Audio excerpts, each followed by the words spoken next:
औज़ु बिल्लाहि मिनश शैतानिर रजीम, बिस्मिल्लाहिर्रहमानिर्रहीम। कराची के शहरियों के लिए पाकिस्तान पीपल्स पार्टी की हुकूमत सिंध की जानिब से जो वादे किए गए थे, वन बाय वन तमाम उन वादों को पूरा किया जा रहा है। और पाकिस्तान पीपल्स पार्टी की हुकूमत सिंध, जिसने ये तैयार किया हुआ है कि कराची को वो हर सहूलत दी जाएगी, कराची के शहरियों को वो हर फैसिलिटी दी जाएगी जो कि किसी भी अच्छे शहर के शहरियों को दी जानी चाहिए। आज हम मौजूद हैं सेनेटर ताज हैदर ब्रिज पर, और जैसा कि हमने वादा किया था, ये ब्रिज आज से पब्लिक के लिए खोल दी गई है।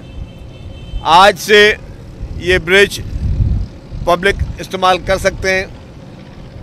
यहाँ पे कोरंगी जाने वाले अफराद जो काटी है, उनकी यहाँ पे पूरी जो वहाँ पे इंडस्ट्रियल एरिया है, कोरंगी इंडस्ट्रियल एरिया, और बाकी कोरंगी में जितने भी लोगों का आना जाना होता है और आगे भी जो लोग इससे जो रास्ते मुंसलिक हैं, उन सब लोगों के लिए ये ब्रिज जो है आज से फुली फंक्शनल होगी। इसमें पहले 10 दिन इस ब्रिज को वन वे चलाया जाएगा। ये मैं बताना चाहता हूँ थोड़ा, क्योंकि इसमें कुछ टेक्निकल चीज़ें होती हैं जो इसके चेक्स होते हैं। पहले 10 दिन इसको वन वे चलाया जाएगा और 10 दिन के बाद जो है ये ब्रिज 2 वे चलेगी। और उसके बाद फिर जो पुरानी जाम सादिक ब्रिज थी उसको तोड़ के वहाँ पे भी स्टेट ऑफ द आर्ट इससे बड़ी ब्रिज जो है वहाँ बनाई जा रही है। इससे यहाँ पे शहरियों के लिए एक बहुत ही उम्दा सहूलियात जो है वो दरकार होंगी। यहाँ पे येलो लाइन BRT जो हम वर्ल्ड बैंक के इश्तराक से बनाने जा रहे हैं, उस पर जब ये बसेस चलेंगी तो यहाँ पे एक बहुत बड़ा, मैं समझता हूँ, लोगों को रिलीफ मिलेगा। एक तारीख़ी रिलीफ लोगों को मिलेगा, लोगों के लिए बेहतरी आएगी।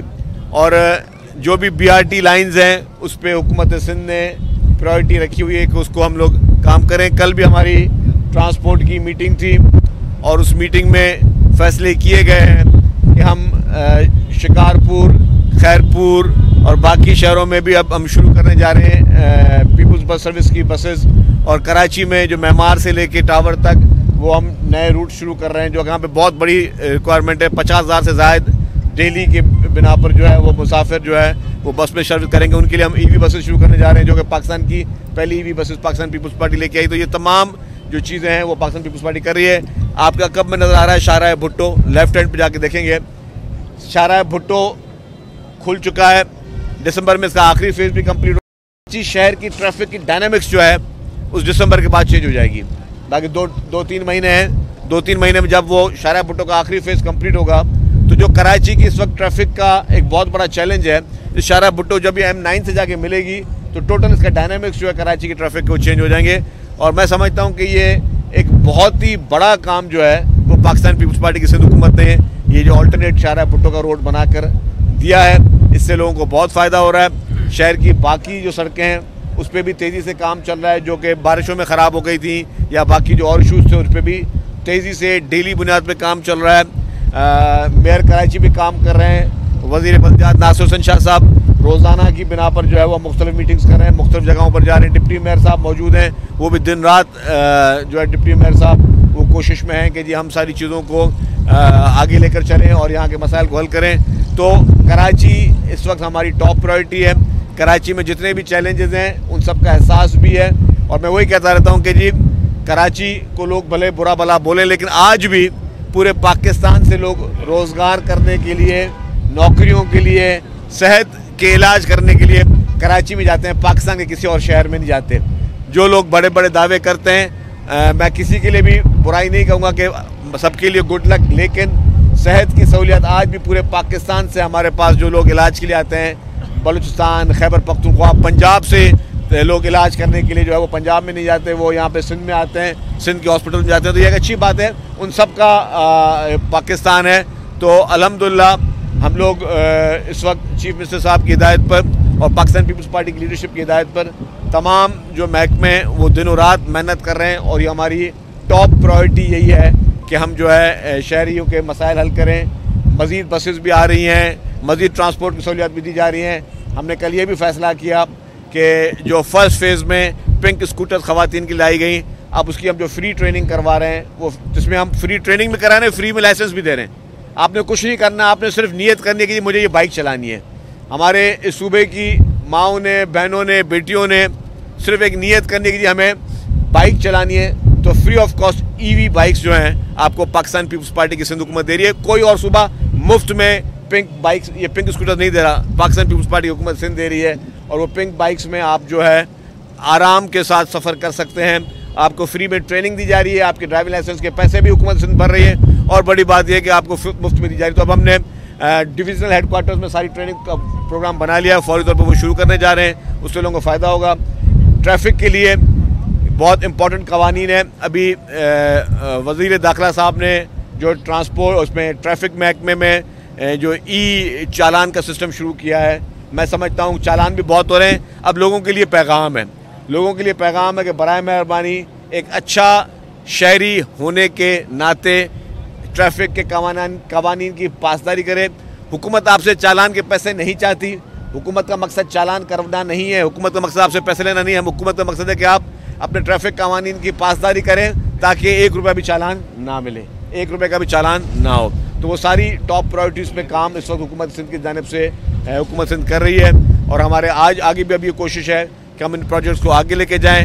और अभी और अपकमिंग प्रोजेक्ट्स हैं, मज़ीद 500 EV बसेस जो हैं उसका भी प्रोजेक्ट है जिसको हम लेके आ रहे हैं। तो हुकूमत सिंध अपने शहरियों को बेहतर से बेहतरीन सफरी सहूलियात के लिए दिन रात काम। शकील साहब ये बता दें, शकील साहब ई-चालान को लेके कुछ ऐसे अनासर हैं जो कह रहे हैं कि सिंध हुकूमत रोड तो नहीं बनाती है लेकिन करोड़ों रुपए के चालान दे देते हैं, तो उनके लिए आप क्या कहेंगे कि वो कवानीन पे अमल करें या उल्टा तनकीद करें? देखिए जी, जो लोग तनकीद करते हैं ना वो पैदा ही तनकीद करने के लिए हुए हैं। ये वो लोग हैं, मुझे ये बताएं, आप ये कहते हो कि जी यार सज़ाएँ कम करो, पेनल्टी क्या होती है? सज़ा होती है ना भाई। आप जुर्म करो ही नहीं तो सज़ा होगी नहीं। मैं तो कह रहा हूँ कि हमें खुशी होगी कि हमें ट्रैफिक चालान में 1 रुपया भी ना मिले, हमें खुशी होगी। ऐसे हुकूमत मैं बता रहा हूँ आपको, हुकूमत के मेंबर मिनिस्टर के ऐसे बता रहा हूँ, मेरी दुआ है कि 1 रुपये का भी चालान ना हो। तो वो चालान क्यों नहीं होगा? कोई 1 रुपये की वायलेशन नहीं करेगा। अगर आप वायलेशन करेंगे तो चालान तो होगा। अब चालान की रकम कितनी होनी चाहिए वो फैसला उन्होंने नहीं, हुकूमत ने करना है। जिन लोगों को मैंडेट है वो हुकूमत कर रहे हैं, जिनके पास मैंडेट नहीं है वो बैठ के तनकीद कर रहे हैं। साहब आपकी इजाज़त हो सवाल करूं? हुक्म जी। सर ये बताएंगे ई-चालान बिल्कुल बेहतर चीज़ है, होना भी चाहिए, तो उसी के साथ साथ सड़कों की जो सूरत हाल है उसको भी आपसे दरख्वास्त कर रहा हूँ, उसको आप कुछ बेहतर कर दें ताकि जो है। और ये चालान इस लिहाज से मोटरसाइकिल के लिए जो फूड डिलीवरी करते हैं उनके लिए अब एक गरीब है वो 1000 रुपये बामुश्किल दिन में कमाता है। मैं उनका कोई फेवर नहीं कर रहा, लेकिन ये है कि उनके साथ आप थोड़ी बहुत ऐसी रियायत। नहीं, आप क्या चाह रहे हो मैं बताओ? नहीं क्या वो नहीं, चालान क्यों होता है आप मुझे बताएं। आपसे मैं सवाल पूछ रहा हूँ, चालान क्यों होता है? वो गरीब नहीं भाई मेरे भाई, तो बस वायलेशन कोई ना करे। आप जो बात कर रहे हो ना, मुझे आपको माजरत के साथ, आप सीनियर सहाफ़ी हो, आप एक बात जो कर रहे हो कि जी आप चालान कम करो, फूड डिलीवरी वाली की बात कर रहे हो, अच्छी बात है, किसी का एहसास होना अच्छी बात है, अच्छे इंसान की निशानी है। लेकिन आप ये क्यों नहीं करोगे यार? कोई भी शख्स हो, चाहे वो फूड डिलीवरी वाला हो या कोई भी शख्स हो, सब हमारे लिए काबिल एहतराम है। वो ट्रैफिक के कवानीन की खिलाफ वर्जी ना करे तो उसका चालान ही ना हो। 1000 रुपये क्या, अगर 100 रुपये भी करोगे तो 100 रुपये भी उसको भरने पड़ेंगे ना। देखिए बात से चालान की नहीं होती, आपको नहीं पता ये चीज़ें क्या होती हैं, इनका मकसद क्या होता है। मकसद ये होता है कि इंसान की कीमती जान बहुत कीमती है, इंसान की कीमती जान बहुत कीमती है। आप जब ट्रैफिक की वायलेशन करते हो तो ट्रैफिक की वायलेशन पे होते हैं एक्सीडेंट्स, और जब एक्सीडेंट्स होते हैं तो फिर कीमती जानें जाती हैं। वो अकेला बच्चा या वो मोटरसाइकिल चलाने वाला या खुदा न खास्ता पैदल चलाने वाला नहीं मरता, उसके पीछे उसकी पूरी फैमिली होती है, वो अपने घर का कमाई का जरिया होते हैं। तो हम लोग, हमारा मकसद जो है, कोई इस ट्रैफिक सवाल में गवर्नमेंट ने कोई अपनी फाइनेंशियल पोजीशन बेहतर नहीं करनी है। मकसद ये गवर्नमेंट चाहती है कि कीमती जानों का तहफ़्फ़ुज़ किया जाए। आप इतना फियर दो कि लोग बोलेंगे यार ठीक है पहले मैं 10 रुपये भर के या 50 रुपये भर के चालान दे दूंगा, लेकिन नहीं, अगर मुझे 1000 रुपये भरना पड़ेगा ताकि वो ऐसा काम ना करे कि उसकी जान रिस्क पे ना जाए। साहब ये बता दीजिएगा, एक मसला ये भी आ रहा है कि हमारे शहर की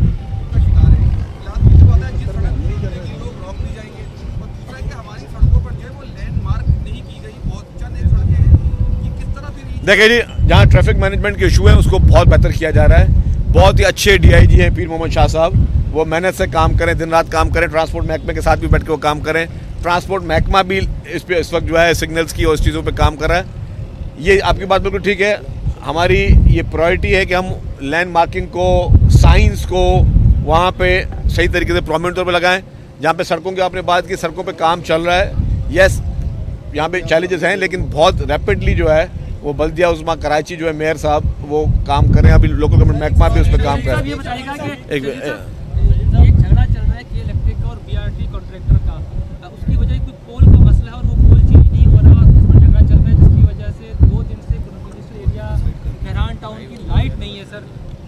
वो अच्छा, वो ये मैटर चल रहा था, कोर्ट ने डिसाइड कर दिया, अब मैटर रिजॉल्व हो गया। सर आपने आई वर्क फॉर सिंध एक एप्लीकेशन आपने लॉन्च की थी, फिर उसके साथ साथ सिंध पब्लिक सर्विस कमीशन की भी एक एप्लीकेशन जो है वो ऑलरेडी आपने लॉन्च की भी है। सर गुज़िश्ता रोज़ आपने एक और सिंध जॉब पोर्टल के हवाले से एक एप्लीकेशन लॉन्च की थी। सर ये सारे फंक्शन तो उन तमाम तर एप्लीकेशन में थे, सिर्फ सिंध टेस्टिंग सर्विस को इसमें बैड किया गया, तो उसकी क्या जरूरत है? अच्छा, मैं आपको बताऊं, देखिए जी, आई वर्क फॉर सिंध जो है वो इंफॉर्मेशन डिपार्टमिंट ने एक ऐप बनाई जिसका इनॉग्रेशन चेयरमैन बिलावल भुट्टो जरदारी साहब ने की, और बाकी जितने कल एक जो जॉब पोर्टल था उसका भी चीफ मिनिस्टर साहब ने इनॉग्रेशन की। इन सबको आपस में इंटरलिंक किया जा रहा है। आई वर्क फॉर सिंध में सरकारी नौकरियों के साथ साथ प्राइवेट जॉब्स भी हैं। अगर आपको रोज़गार की तलाश है तो आप जाके अपनी CV जाकर पोस्ट करें या आप अपनी जॉब्स ढूंढें, तो आपको सरकारी ऑप्शंस भी मिलेंगे, आपको प्राइवेट ऑप्शन भी मिलेंगे। जो कल चीफ मिनिस्टर साहब ने किया वो गवर्नमेंट का जॉब्स का पोर्टल है, और उसमें जिन जिन लोगों ने टेस्ट पास किए हुए हैं वही अपना स्कोर डालेंगे और फिर उनको पता चले कहाँ कहाँ पे जॉब अवेलेबल हैं। तो उसके इसमें थोड़ा फंक्शन का फ़र्क है, लेकिन इसकी इंटरकनेक्टिविटी आपस में है। इंफ्रास्ट्रक्चर बन रहा है, माशाल्लाह अच्छी बात है, बन रहा है, लेकिन पिछले कई सालों से गिरोची हमारे एक बड़ा इशू बने हुए। कोई भी इंफ्रास्ट्रक्चर हो वो छोड़ रहे नहीं है, बराबर में जाम सारी वो भी शॉर्ट हिफाजत के लिए क्या मतलब होगा, हम बना तो नहीं। देखिए जी, ये चैलेंज है यहाँ पे। मैं मानता हूँ कि इलीगल इमिग्रेंट्स जो हमारे अफ़गानी बहुत ज़्यादा यहाँ पे उसमें इन्वॉल्व पाए गए हैं, इस तरह की कार्रवाई में उनके खिलाफ एक्शन हो रहा है। इलीगल इमिग्रेंट्स को निकाला भी जा रहा है कि इलीगल इमिग्रेंट्स वैसे भी नहीं रह सकते, और पूरी दुनिया में कहीं पे इलीगल इमिग्रेंट्स को नहीं रहने दिया जाता। हमारे पास जितने भी इलीगल अफ़गानी बैठे हैं मुझे और बहुत ज़्यादा नज़र आते हैं हर जगह जगह पे, तो उसके लिए हुकूमत जो है वो बहुत सख्त एक्शन भी ले रही है, उनको डिपोर्ट भी किया जा रहा है। अच्छा सर, ये बता दें जिस जगह पे हम खड़े हैं, ये येलो लाइन प्रोजेक्ट के हवाले से इसकी बड़ी अहमियत है, उसकी प्रोजेक्ट की क्या जो है वो प्रोग्रेस है, क्या अपडेट है? उसके अलावा रेड लाइन का भी थोड़ा सा सर अपडेट दे दें। जी जी, जहाँ तक आपने येलो लाइन की बात की, ये वर्ल्ड बैंक के इश्तराक के साथ करें। वर्ल्ड बैंक के इश्तराक में बहुत सारे प्रोजेक्ट्स इनमें चले जा रहे हैं अल्हम्दुलिल्लाह। अच्छा आपने सवाल पूछा, इस येलो लाइन BRT पे जब भी मीटिंग होती है चीफ मिनिस्टर साहब के पास वर्ल्ड बैंक की, तो उसमें सेटिस्फैक्ट्री रिपोर्ट जो है वो आती है। सेटिस्फैक्ट्री रिपोर्ट का मतलब ये प्रोजेक्ट अपनी लाइन पे चल रहा है और बिल्कुल सेटिस्फाई इसकी रिपोर्ट है। उसकी रिपोर्ट जो है सेटिस्फाई क्यों दे रहे हो? आती है। बिलावल साहब से हमें 25 अच्छा, दूसरे एक मिनट बेटा, एक मिनट। अच्छा बेटा, धक्का नहीं दो उनको बेटा, धक्का नहीं दो, बात करो। अच्छा, तो वो है रेड लाइन पे आज भी 2 बजे अभी चीफ मिनिस्टर साहब के पास मीटिंग है, वहाँ पे इशूज़ थे क्योंकि रेट्स जो है बढ़ गए थे, तो उसका वो इशूज़ चल रहे थे उसमें।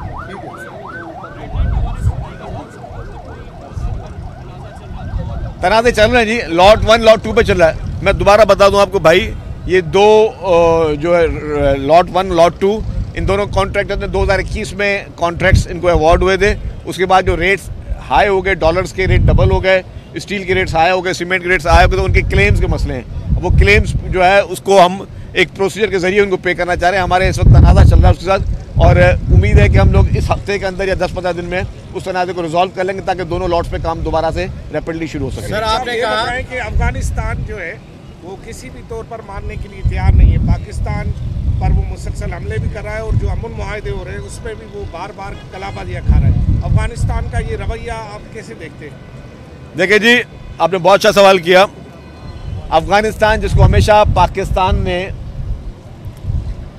पलकों पे बिठाया, अफगानिस्तान जिसको हमेशा पाकिस्तान की आवाम ने दिल में बिठाया, वो हमारा ब्रदर मुल्क है। लेकिन अगर वो मुल्क भारत की प्रॉक्सी बनकर पाकिस्तान में दहशतगर्दी करेगा तो पाकिस्तान की फोर्सेस किसी भी सूरत में नहीं बर्दाश्त करेंगी। जो भी वहाँ पे दरअंदाजी वहाँ से हो रही है और वहाँ से जिस तरीके से भारत के कहने पे, क्योंकि भारत खुद तो लड़ नहीं सकता, भारत का तो आपने हशर देख लिया, जो हशर नशर हमारी पाकिस्तान की फोर्सेस ने किया, भारत खुद तो लड़ने के काबिल रहा ही नहीं। अब वो डरपोक भारत अपनी प्रॉक्सीज जो है वो अफ़गानिस्तान की हुकूमत के ज़रिए या अफ़गानिस्तान में मौजूद चंद लोगों के ज़रिए, पाकिस्तान में तालिबान के ज़रिए वो दहशतगर्दी। जी में आपने कहा कि मज़ीद बसेस लाई जाएंगी, कब आएंगी बसें, कितनी आएंगी कराची के लिए? कुछ कराची में जी बसेस जो हैं वो अब हमने हर महीने की बुनियाद पर जो है बसेस की ट्रांचें आ रही हैं, बसेस को लेकर आएंगे और अभी 100 बसेस जो हैं और आनी है। उससे पहले ईवी बसेस आनी है, डबल डेकर बसेस आनी है। एक मिनट बात कर ईवी बसेस भी आ रही हैं, तो इन सब पे जो है और मज़ीद होगी। Thank you.